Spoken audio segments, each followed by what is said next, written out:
అరే ఏంట్రా ఇది?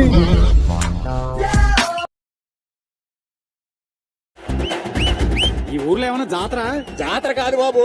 23 ఏళ్లుగా ఈ ఊరు జనం పడుతున్న కష్టాలు ఈ రోజుతో తీరిపోతాయి బాబు. ఏపీలో ఏ పార్టీని అధికారం వరిస్తుంది, ఏ సెగ్మెంట్లో ఎవరు గెలుస్తారు అనే దానిపై ఉత్కంఠకు ఇంకొన్ని గంటల్లో తెరపడబోతోంది. మీలో ఎవరు గెలుస్తారో చూడాలని మేము ఉళ్ళూరుతున్నాం. రైట్, ప్రస్తుతం మనం ట్రెండ్స్ చూస్తూ ఉన్నాం.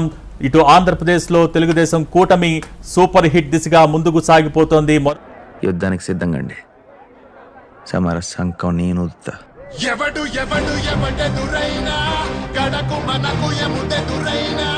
టీడీపీ పోటీ చేసిన 144 స్థానాల్లో 134 చోట్ల గెలిచే దిశగా, గెలుపు దిశగా ముందుకు దూసుకెళ్తోంది. ఏంట్రా సైకిల్ మీద కొట్టేస్తావా? సైకిల్ మీద వచ్చి సంచలనాలు సృష్టించిన చరిత్ర మర్చిపోయారా? లేదా సైకిల్ మీద ఇంకెవడు రాడనుకున్నారా? అలాగే జనసేన 21 స్థానాల్లో పోటీ చేస్తే 20 స్థానాల్లో ఆధిక్యంలో కొనసాగుతూ ఉన్నారు. ఆడేమన్నాడు రాడు? ఒకరైతే 15 సంవత్సరాలైంది పార్టీ పెట్టి, ఇవాళకి కూడా ప్రతి గ్రామంలోనూ జెండా మోసేదానికి మనిషి లేడు. నన్ను ఇష్టపడేవాళ్ళు బయట కోట్లలో ఉన్నారా? అలాగే బీజేపీకి సంబంధించిన అభ్యర్థులు 7 స్థానాల్లో ఆధిక్యంలో విజయం దిశగా ముందుకు వెళ్తూ ఉన్నారు. ఈ ప్రశంసలన్నిటికీ కారణం నేను కాదు, ఈయన.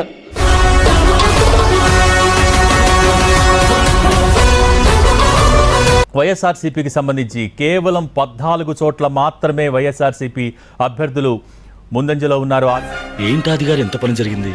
మహా దుర్మార్గులు అందరూ కలిసి మిమ్మల్ని ఈ స్థితికి తీసుకొచ్చి వదిలేశారే. జగన్ గుర్తు పెట్టుకో, అర్ధపాతాళానికి తొక్కకపోతే నా పేరు పవన్ కళ్యాణే కాదు, మా పార్టీ జనసేనే కాదు. దెబ్బ అదర్సు కదా. టీడీపీకి సంబంధించి మొత్తం 17 చోట్ల పోటీ చేస్తే 16 చోట్ల విజయం దిశగా అడుగులు వేస్తున్నారు టీడీపీ ఎంపీ అభ్యర్థులు.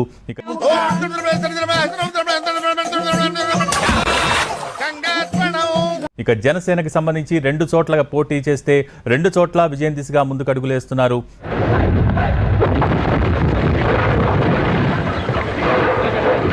కొడాలి నాని ఓటమిని అంగీకరిస్తూ ఆయన అక్కడి నుంచి వెళ్ళిపోతున్న దృశ్యాలు మనకి కనిపిస్తున్నాయి.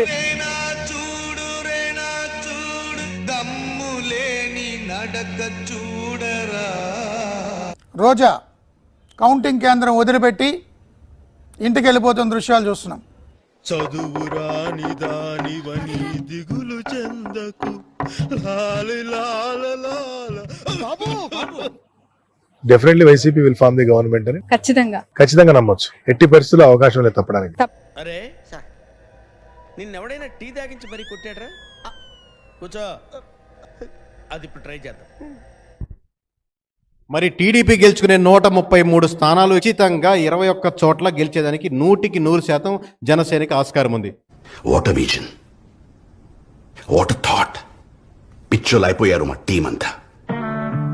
ఎస్, జగన్మోహన్ రెడ్డి గద్దె దిగబోతున్నారు. ఆయన స్వయంగా ముఖ్యమంత్రి పదవికి రాజీనామా లేఖను గవర్నర్ కు సమర్పించబోతున్నారు మరికొద్ది క్షణాల్లో. చూసావా నాన్న, నా కోసం ఊరంతా వచ్చేలా టాటా చెప్తున్నారు. ఒక చేత్తో ఊపితే టాటా అంటారు, అటు చూడు. 2 చేతులతో ఊపుతున్నారంటే నువ్వు మళ్ళీ రావద్దని.